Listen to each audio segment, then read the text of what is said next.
ಅನ್ನುವಂತಹ ಹೇಳಿಕೆಯನ್ನ ರಾಜನಾಥ್ ಸಿಂಗ್ ಅವರು ಹೇಳಿದ್ದಾರೆ. ಭಾರತದ ಮೇಲೆ ಕೆಟ್ಟ ದೃಷ್ಟಿ ಬೀರಿದವರಿಗೆ ಸೂಕ್ತ ಉತ್ತರ ನೀಡುವುದಾಗಿ ಮತ್ತು ಶಸ್ತ್ರಾಸ್ತ್ರ ಪಡೆಗಳೊಂದಿಗೆ ಕೆಲಸ ಮಾಡುವುದಾಗಿ ತಮ್ಮ ಹೊಣೆ. ಮೋದಿ ಅವಧಿಯಲ್ಲಿ ಜನ ಬಯಸಿದ್ದೆಲ್ಲವೂ ಕೂಡ ಸಿಗತ್ತೆ ಅಂತ ರಕ್ಷಣಾ ಸಚಿವ ರಾಜನಾಥ್ ಸಿಂಗ್ ಅವರು ಹೇಳಿದ್ದಾರೆ.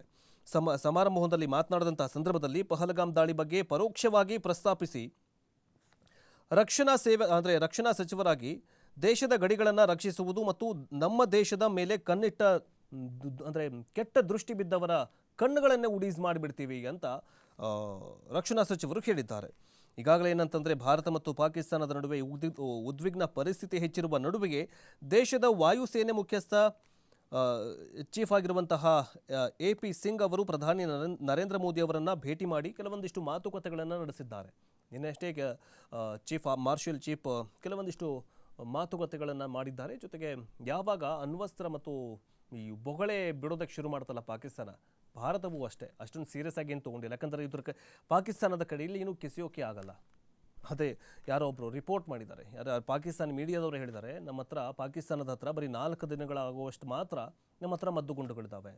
ಸೊ ಹೀಗಾಗಿ ನಾವು ಯುದ್ಧವನ್ನು ಮಾಡೋದು ಬೇಡ ಅಂತ ಕಾಲು ಹಿಡ್ಕೊಂಡು ಬರ್ತಾ ಇದೆ. ಆದರೆ ಅದೇ ರಾಜನಾಥ್ ಸಿಂಗ್ ಅವರು ಹೇಳ್ತಾರೆ, ಮೋದಿಯವರ ಅವಧಿಯಲ್ಲಿ ಮೋದಿಯವರ ಕಾಲದಲ್ಲಿ ಜನ ಏನು ಬಯಸ್ತಾರ ಅವೆಲ್ಲವನ್ನು ಕೂಡ ಬಯಸಿದೆಲ್ಲವೂ ಕೂಡ ಸಿಗತ್ತೆ ಅನ್ನುವಂತಹ ಹೇಳಿಕೆಯನ್ನು ಕೊಟ್ಟಿದ್ದಾರೆ.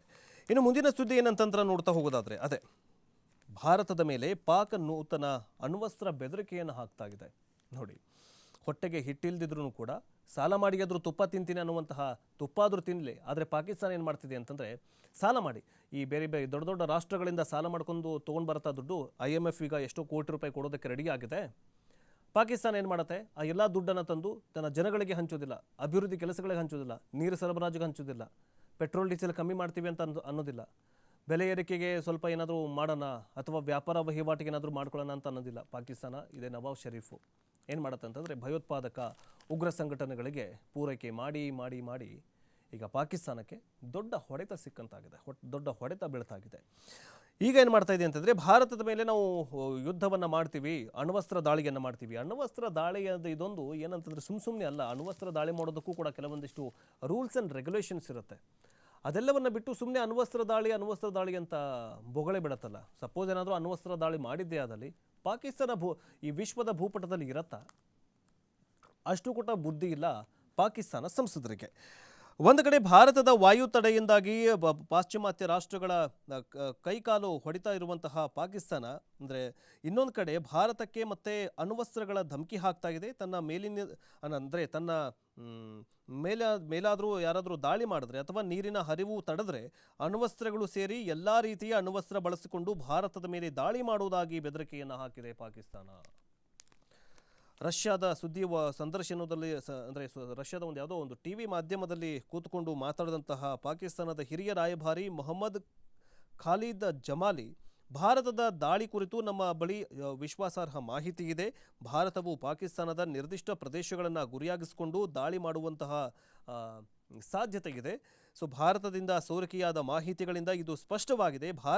ಭಾರತ ಏನಾದರೂ ದಾಳಿ ಮಾಡಿದ್ದೇ ಆದಲ್ಲಿ, ನೀರೇನಾದರೂ ತಡೆದಿದ್ದೇ ಆದಲ್ಲಿ ನಾವು ಅಣ್ವಸ್ತ್ರ ದಾಳಿ ಮಾಡ್ತೀವಿ, ನಮ್ಮ ಹತ್ರ ಇರುವಂತಹ ಎಲ್ಲ ಮಿಸೈಲ್ಗಳನ್ನು ಹಾರಿಸ್ತೀವಿ, ನಮ್ಮ ಹತ್ರ ಇರುವಂತಹ ಎಲ್ಲ ಮದ್ದುಗುಂಡುಗಳನ್ನು ಭಾರತದ ವಿರುದ್ಧ ನಾವು ಸಿಡಿಸ್ತೀವಿ ಅನ್ನುವಂತಹ ಹೇಳಿಕೆಯನ್ನು ಇದು ಹಿರಿಯ ರಾಯಭಾರಿ ಪಾಕಿಸ್ತಾನ ರಾಯಭಾರಿ ಅಂತೆ ಹೇಳಿದ್ದಾರೆ. ಆದರೆ ಪಾಪ ಅವರಿಗೆ ಮಾಹಿತಿಯ ಕೊರತೆ ಇದೆ ಅನಿಸುತ್ತೆ. ಏನಂತಂದರೆ ಅವ್ರ ಹತ್ರ ಇರುವಂತಹ ಮದ್ದುಗುಂಡುಗಳು ಬರೀ 4 ದಿನಗಳಿಗಾಗುವಷ್ಟು ಮಾತ್ರ ಇದೆ. ಮಿಸೈಲ್ಗಳು ಅಷ್ಟೇ ಎಲ್ಲ ತುಕ್ಕು ಹಿಡಿದು ಬಿಟ್ಟಿದ್ದಾವೆ. ಸೊ ಇವೆಲ್ಲವನ್ನ ಇಟ್ಕೊಂಡು ಪಾಕಿಸ್ತಾನ ಹೀಗೆಲ್ಲ ಹೇಳುತ್ತಲ್ಲ ವಿಶ್ವದ ಮುಂದೆ, ಅದು ಕೂಡ ರಷ್ಯಾದ ಸುದ್ದಿ ಸಂಸ್ಥೆಯ ಮುಂದೆ ಹೇಳುತ್ತಲ್ಲ, ಅದು ಎಲ್ಲಿಂದ ಕಾನ್ಫಿಡೆನ್ಸ್ ಬರುತ್ತೋ ಗೊತ್ತಿಲ್ಲ. ಇನ್ನು ಏನಂತಂದರೆ ಅದೇ 10ನೇ ದಿನ ಕಳೆದು ಕೂಡ ಗುಂಡಿನ ಚಕಮಕಿ ನಿಲ್ತಾ ಇಲ್ಲ. ಸಾಲ ಮಾಡಿ ಆದರೂ ಹೇಳಿದ್ನಲ್ಲ, ಅದೇ ಥರನಾಗಿ ಈಗಾಗಲೇ ಜಮ್ಮು ಕಾಶ್ಮೀರದ ಗಡಿಯಲ್ಲಿ LOC ರೇಖೆಯಲ್ಲಿ ವಿವಿಧ ವಲಯಗಳಲ್ಲಿ ಪಾಕಿಸ್ತಾನಿ ಪಡೆಗಳು ಗುಂಡಿನ ದಾಳಿಯನ್ನು ಮಾಡ್ತಾ ಇದ್ದಾವೆ. ಆದರೆ ಮುಂದುವರೆದ ಭಾಗವಂತೆ ಭಾರತ ಯಾವುದಕ್ಕೂ ಕೂಡ ಉತ್ತರವನ್ನು ಕೊಡ್ತಾಗಿಲ್ಲ, ಕೊಟ್ಟರೆ ಮಾತ್ರ ಉಳಿಯೋದಿಲ್ಲ. ಇದು ಭಾರತದ ಪಾಲಿಸಿ. ಈಗ ನೋಡಿ ಅದೇ ಪಾಕಿಸ್ತಾನ ಸಂಸದರು ನಾವು ಅಣ್ವಸ್ತ್ರ ಇದೆ, ನಾವು ಹಂಗೆ ಮಾಡ್ತೀವಿ ಅಂತ ಹೇಳ್ತಾ ಇದ್ದಾರೆ. ಆದರೆ ಚೀನಾ ಕೂಡ ಪರೋಕ್ಷವಾಗಿ ಎಲ್ಲೋ ಒಂದು ಕಡೆ ಸಪೋರ್ಟ್ ಮಾಡ್ತಾ ಇದೆ. ಅದಕ್ಕೋಸ್ಕರ ಇಷ್ಟೆಲ್ಲ ಪಾಕಿಸ್ತಾನ ಜಿಗಿದಾಡ್ತಾ ಇದೆ. ಎಷ್ಟೊತ್ತು ಜಿಗಿದಾಡುತ್ತೆ? ಸಪೋಸ್ ಏನಾದರೂ ಈಗ ರಾತ್ರೋರಾತ್ರಿ ಏನಾದರೂ ಏರ್ ಸ್ಟ್ರೈಕ್ ಮಾಡಿದ್ರೆ ಪಾಕಿಸ್ತಾನ ಆರಾಮಾಗಿ ಮಲ್ಕೊಂಡಿರುತ್ತೆ. ಸೊ ಅಷ್ಟೆಲ್ಲ ಪವರ್ಫುಲ್ ರಾಷ್ಟ್ರವಾಗಿರುವಂತಹ ಭಾರತದ ವಿರುದ್ಧ ಪಾಕಿಸ್ತಾನ ಇದುವರೆಗೂ ನಮ್ಮ ಉಗ್ರ ಸಂಘಟನೆಗಳನ್ನು ನಾವು ನಿರ್ನಾಮ ಮಾಡ್ತೀವಿ, ಅವೆಲ್ಲವನ್ನು ನಿಷೇಧ ಮಾಡ್ತೀವಿ ಅಂತ ಎಲ್ಲೂ ಒಂದು ಕಡೆನೂ ಕೂಡ ಹೇಳಿಲ್ಲ ಪಾಕಿಸ್ತಾನ. ಸೊ ಇಷ್ಟೆಲ್ಲ ಸೊಕ್ಕಿರುವಂತಹ ಪಾಕಿಸ್ತಾನದ ಸೊಕ್ಕನ್ನು ಮುರಿಲೇಬೇಕು. ಮುರಿಲಿಲ್ಲ ಅಂತಂದರೆ ಭಾರತಕ್ಕೆ ಇದು ಈಗಾಗಲೇ ಮಗ್ಗಲು ಮುಳ್ಳಾಗಿ ಚುಚ್ಚುತ್ತಾ ಇದೆ ಪಾಕಿಸ್ತಾನ ಮಾತ್ರ. ಇನ್ನು ಮುಂದೆ ವಿಷ ಕಾರೋದಕ್ಕೆ ಶುರು ಮಾಡುತ್ತೆ. ಒಂದು ಸರ್ತಿ ಚುಚ್ಚಿದೆ, ಈಗ ಒಂದೆಲ್ಲ 3 ಸರ್ತಿ ಚುಚ್ಚಿದೆ. ಉರಿ ಸ್ಟ್ರೈಕ್ ಆಗಿರಬಹುದು, ಪುಲ್ವಾಮಾ ದಾಳಿ ಆಗಿರಬಹುದು, ಈಗ ಪಹಲ್ಗಾಮ್ ದಾಳಿ ಆಗಿರಬಹುದು. ಈಗ 3 ಸರ್ತಿ ಚುಚ್ಚಿದೆ. 3ನೇ ಸರ್ತಿಗೆ ನೀವೇನಾದರೂ ಆ ಮುಳ್ಳನ್ನು ತೆಗೆದು ಬಿಸಾಕಲಿಲ್ಲ ಅಂತಂದರೆ ಪಕ್ಕ ಭಾರತಕ್ಕೆ ಮತ್ತೆ ಹೊಡೆತ ಬೀಳುವುದು ಪಕ್ಕ. ಇನ್ನು ಮುಂದಿನ ಸುದ್ದಿ ಏನಂತಂದರೆ ಅದೇ ಇಮ್ರಾನ್ ಖಾನು, ಬುಟ್ಟೋ ಅಂತಹ ಕೆಲವೊಂದಿಷ್ಟು ದುಷ್ಟರ ಎಕ್ಸ್ ಖಾತೆಗಳನ್ನು ಭಾರತ ನಿಷೇಧ ಮಾಡಿದೆ, ನಿರ್ಬಂಧ ಮಾಡಿದೆ. ಯಾಕೆ ಬೇಕು ಇವರು ಖಾತೆಗಳು ಅಂತ ನಿಷೇಧ ಮಾಡಿದೆ. ಪಹಲ್ಗಾಮ್ ನರಮೇಧದ ಬಳಿಕ ಭಾರತದಲ್ಲಿ ಪಾಕ್ ಪ್ರಧಾನಿ ಶಹಬಾಜ್ ಶರೀಫ್ ಸೇರಿದಂತೆ ಹಲವು ನಾಯಕರ ಸಾಮಾಜಿಕ ಮಾಧ್ಯಮ ಖಾತೆಗಳನ್ನು ನಿಷೇಧ ಹೇರಿದಂತಹ ಬೆನ್ನಲ್ಲೇ ಪಾಕಿಸ್ತಾನದ ಮಾಜಿ ಪ್ರಧಾನಿ ಇಮ್ರಾನ್ ಖಾನ್ ಮತ್ತು ಮಾಜಿ ವಿದೇಶಾಂಗ ಸಚಿವ ಬುಲಾವಲ್ ಭುಟ್ಟೋ ಎಕ್ಸ್ ಖಾತೆಗಳನ್ನು ಕೇಂದ್ರ ಸರ್ಕಾರ ನಿರ್ಬಂಧ ಮಾಡಿದೆ.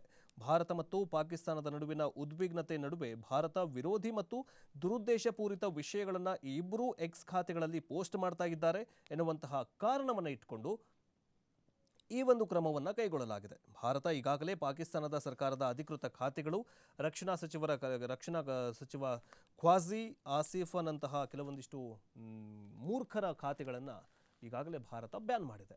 ಯಾಕೆ ಬ್ಯಾನ್ ಮಾಡಿದೆ ಅಂತಂದರೆ ಇವರು ಪ್ರಚೋದನೆಯನ್ನು ಕೊಡ್ತಾ ಇದ್ದಾರೆ. ಪಾಕಿಸ್ತಾನ ಪ್ರಚೋದನೆಯನ್ನು ಕೊಟ್ಟು ಭಾರತವೇ ಮೊದಲಿಗೆ ದಾಳಿಯನ್ನು ಮಾಡಲಿ, ಆಮೇಲೆ ದಾಳಿಯನ್ನು ಮಾಡ್ತೀವಿ. ಯಾಕಂತಂದರೆ ಇತಿಹಾಸ ನಿರ್ಮಾಣ ಆಗುತ್ತೆ. ಎಲ್ಲಿ ಇತಿಹಾಸಗಳ ಪುಟ ಸೇರುತ್ತೆ. ಭಾರತವೇ ಕಾಲು ಕೆರೆದು ಜಗಳ ಮಾಡ್ತು ಅನ್ನುವಂತಹ ಇತಿಹಾಸ ನಿರ್ಮಾಣವಾಗುತ್ತಲ್ಲ, ಅದಕ್ಕೋಸ್ಕರ ಭಾರತವೇ ಮೊದಲಿಗೆ ದಾಳಿ ಮಾಡಲಿ, ಭಾರತಕ್ಕೆ ಪ್ರಚೋದನೆಯನ್ನು ಕೊಡುವಂತಹ ಈ ಒಂದು ಕೆಲವೊಂದಿಷ್ಟು ದರಿದ್ರ ಇಮ್ರಾನ್ ಖಾನ್ ಆಗಿರಬಹುದು, ನವಾಜ್ ಶರೀಫು, ಅವನ್ಯಾವರು ಬುಟ್ಟೋ, ಇವರೆಲ್ಲರ ಖಾತೆಗಳನ್ನು ಕಟ್ ಮಾಡಿ ಬಿಸಾಕಿದೆ. ಸೊ ಹೀಗಾಗಿ ಇದು ಭಾರತ ಮತ್ತು ಭಾರತದ ಕೇಂದ್ರ ಸರ್ಕಾರದ ದಿಟ್ಟ ಹೆಜ್ಜೆಯಾಗಿದೆ. ಇನ್ನು ಈಗಾಗಲೇ ಏನಂತಂದರೆ ಭಾರತಕ್ಕೆ ಹೆದರಿ ಮಧ್ಯರಾತ್ರಿ ನಿರ್ಧಾರ ತೆಗೆದುಕೊಳ್ತಾ ಇದೆ ಪಾಕಿಸ್ತಾನ. ನಾಳೆ ವಿಶೇಷ ಅಧಿವೇಶನವನ್ನು ಕರೆಯಲಾಗ್ತಾ ಇದೆ. ಪಹಲ್ಗಾಮ್ ಭಯೋತ್ಪಾದಕ ದಾಳಿಗೆ ನಂತರ ಭಾರತ ತೆಗೆದುಕೊಂಡಿರುವಂತಹ ಕಠಿಣ ನಿರ್ಧಾರಗಳಿಂದಾಗಿ ಪಾಕಿಸ್ತಾನಕ್ಕೆ ನಿದ್ರೆಯೇ ಬರ್ತಾ ಇಲ್ಲ. ತಾವು ತಿರುಗಿ ಭಾರತಕ್ಕೆ ಏನಾದರೂ ಮಾಡಬೇಕಲ್ಲ ಅನ್ನುವಂತಹ ಹಂಬಲಿಸ್ತಾ ಇದೆ. ಇದೇ ಕಾರಣಕ್ಕೆ ಪಾಕಿಸ್ತಾನ ಭಯಭೀತವಾಗಿ ದಿಟ್ಟ ಹೆಜ್ಜೆಯನ್ನು ಇಡ್ತಾ ಇದೆ ಮತ್ತು ಮಧ್ಯರಾತ್ರಿಯಲ್ಲಿ ಪ್ರತಿಯೊಂದು ಘೋಷಣೆಯನ್ನು ಮಾಡ್ತಾ ಇದೆ. ಮಧ್ಯೆ ಪಾಕಿಸ್ತಾನ ಅಧ್ಯಕ್ಷ ಉಪಾಧ್ಯಕ್ಷ ಏನು ಮಾಡಿದಾನಂತಂದರೆ ಮೊನ್ನೆ ಅಷ್ಟೇ ನಡುರಾತ್ರಿ ಬಂದು ಒಂದು ಅಧಿವೇಶನವನ್ನು ಕರೀತಾನಂತೆ. ಅವನು ಏನು ಹೇಳ್ತಾನಂತ ಗೊತ್ತಿಲ್ಲ. ಸೊ ಈಗ ಪಾಕಿಸ್ತಾನ ರಾಷ್ಟ್ರೀಯ ಅಸೆಂಬ್ಲಿಯ ತುರ್ತು ಅಧಿವೇಶನವನ್ನು ಸೋಮವಾರ ಸಂಜೆ 5 ಗಂಟೆಗೆ ಕರೆಯಲಾಗಿದೆ. ಪಾಕಿಸ್ತಾನದ ಸರ್ಕಾರವನ್ನು ಹೊರತುಪಡಿಸಿದ ಅಧಿಕೃತ ಹೇಳಿಕೆಯ ಪ್ರಕಾರ ಪಾಕಿಸ್ತಾನ ಇಸ್ಲಾಂ ಗಣರಾಜ್ಯ ಸಂವಿಧಾನದ 54ನೇ ವಿಧಿಯ ಸೆಕ್ಷನ್ 1ರ ಅಧಿಕಾರವನ್ನು ಬಳಸಿಕೊಂಡು ಅಧ್ಯಕ್ಷರು ಮೇ 5, 2025 ಅಂದರೆ ಸೋಮವಾರ ಸಂಜೆ 5 ಗಂಟೆಗೆ ರಾಷ್ಟ್ರೀಯ ಅಸೆಂಬ್ಲಿ ಸಭೆಯನ್ನು ಕರೆದಿದ್ದಾರೆ. ಈ ತುರ್ತು ಅಧಿವೇಶನದ ಮೂಲಕ ಪಾಕಿಸ್ತಾನ ತನ್ನ ನಾಗರಿಕರನ್ನು ದಾರಿ ತಪ್ಪಿಸುವುದಕ್ಕೆ ಮತ್ತು ಭಾರತದ ವಿರುದ್ಧ ವಿಷವನ್ನು ಕಾರುವುದಕ್ಕೆ ಪ್ರಯತ್ನವನ್ನು ಮಾಡಲಿದೆ. ಪಹಲ್ಗಾಮ್ ದಾಳಿಯ ನಂತರ ಪಾಕಿಸ್ತಾನದ ಒಬ್ಬ ಮಧ್ಯರಾತ್ರಿಯಲ್ಲಿ ನಿರ್ಧಾರಗಳನ್ನು ತೆಗೆದುಕೊಳ್ತಾ ಇದೇನು ಮೊದಲೇನಲ್ಲ. ಇದಕ್ಕೂ ಮೊದಲು ಭಾರತ ಮಿಲಿಟರಿ ಸಿದ್ಧತೆಗಳಿಗೆ ಹೆದರಿ ಪಾಕಿಸ್ತಾನ ರಾತ್ರೋರಾತ್ರಿ ತನ್ನ ಗುಪ್ತಚರ ಸಂಸ್ಥೆ ISI ಮುಖ್ಯಸ್ಥ ಲೆಫ್ಟಿನೆಂಟ್ ಜನರಲ್ ಮೊಹಮ್ಮದ್ ಆಸಿಫ್ ಮಲಿಕ್ ಅವರಿಗೆ ರಾಷ್ಟ್ರೀಯ ಭದ್ರತಾ ಸಲಹೆಗಾರ NSA ಹೆಚ್ಚುವರಿ ಜವಾಬ್ದಾರಿಯನ್ನು ನೀಡಿತು. ಅದು ಕೂಡ ಮಧ್ಯರಾತ್ರಿನೇ. ಈಗೇನಂತಂದರೆ ಈ ನೇಮಕಾತಿಯ ಬೆನ್ನಲ್ಲೇ ಈಗ